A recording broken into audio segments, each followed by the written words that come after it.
Hello everyone. So today we are going to see a new topic, that is physical and chemical changes. Before we proceed with the topic, let us first see what is the meaning of a physical property and a chemical property. Physical properties are the properties like state of the substance, the color of the substance, and measurable properties like the density, the freezing point, the melting point, etc. Whereas when we talk about the chemical properties are all the reactions shown by the substance. Those will be known as the chemical property of that element or of that substance. So now we come to physical change. What is a physical change? A change in which a substance changes its physical form, like it may change from one state to another state. Example, melting. Like you can see in the picture. If ice melts, it becomes water. And if you heat water, water changes to water vapor. So whenever we see a change in the physical form where we are not changing the chemical composition of the substance in any way, this is known as a physical change. Other examples of physical change are melting of ice cream, slicing of bread, painting of walls. When we are slicing the bread, we are simply cutting it into pieces. We are not changing the composition of the bread. So how will I identify whether the change is physical or chemical? So for this, we need to know the characteristics of the change. So let us look at the characteristics of a physical change. A physical change is temporary in nature. It can be reversible or irreversible. No change in chemical composition of the substance takes place, and there is a change in some physical properties. Example, crumbling of paper. If you crumple the paper, or if you heat wax, or another example can be breaking of glass, and many more such examples. You can yourself think of many more examples, right? We will be seeing more examples in the slides further. So now we come to chemical change. What is a chemical change? Of course, we've seen that whenever there's a chemical change, there will be change in the chemical property of the substance. So if you look at the picture, you'll easily understand that we can see a fresh apple and then we can see a rotten apple. So a chemical change is a change which leads to change in chemical composition and properties of the substance undergoing the change. Other examples of chemical change that you can see here is mixing of chemicals. When you mix two chemicals, a chemical reaction takes place. So this is a chemical change. Cooking, burning of woods. These are all examples of chemical changes. What are the characteristics of chemical change? A chemical change is permanent in nature. Once you cook, this is a permanent change. You cannot change it. Irreversible. You cannot get the original product once the change occurs. So hence we say that a chemical change is irreversible. And whenever a chemical change takes place, there is a change in the chemical composition of the substance. Then we see that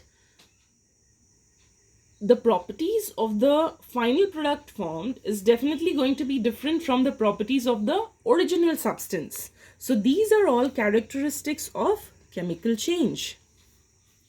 Now we will see a few examples where you need to think and you need to help me classify the following changes into a physical change or a chemical change.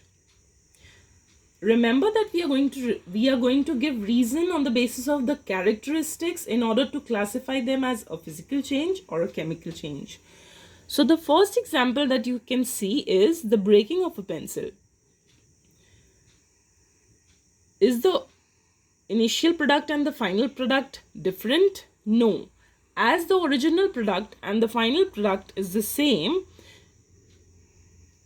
and no new substance is formed in this change, therefore this change will be a physical change.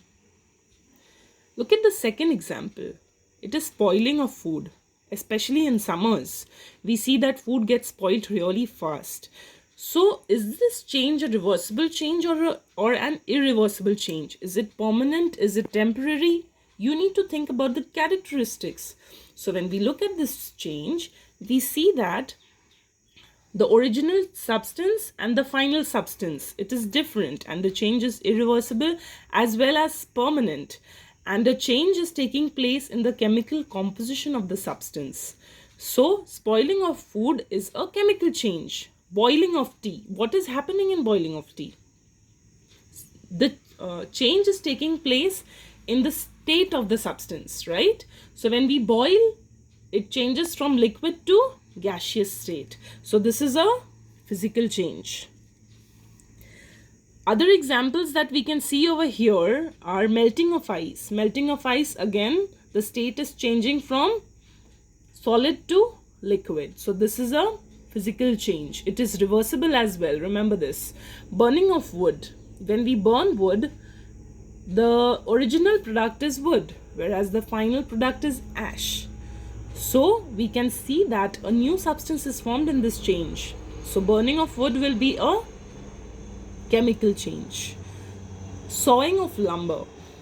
Sawing of lumber, you are simply cutting the wood, and if you look at the original product and the final product, it is wood. Only the shape and size may vary.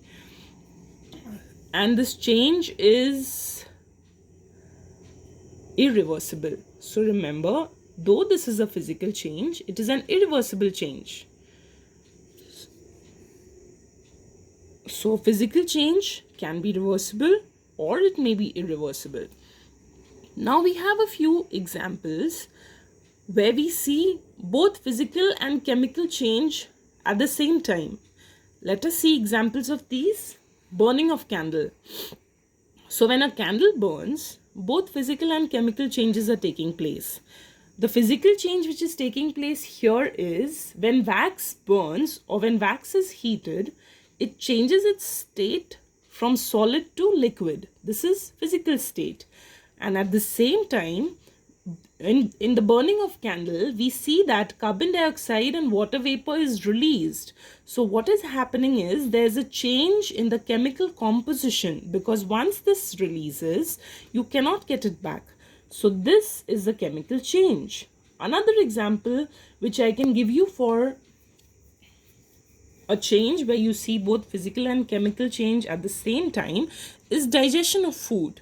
When digestion starts, the first part is chewing. When you're chewing the food, this is a physical change because only the state is changing, right? When you chew the food, only the state of the substance is changing.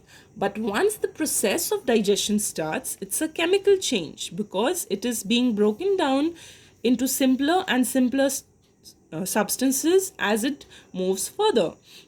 So again, digestion of food is an example of where we are seeing both physical as well as a chemical change. That's all for this topic. If you have any doubt, you may ask in the comment section.